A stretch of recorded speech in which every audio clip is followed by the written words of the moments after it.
Here I have Realme C35, and today I'm going to show you how to change aspect ratio in camera on this device.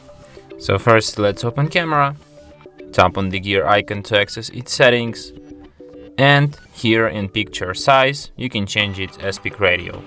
You have three size for 4 and 3 aspect ratios, and you have other three different size for 16:9 aspect ratio.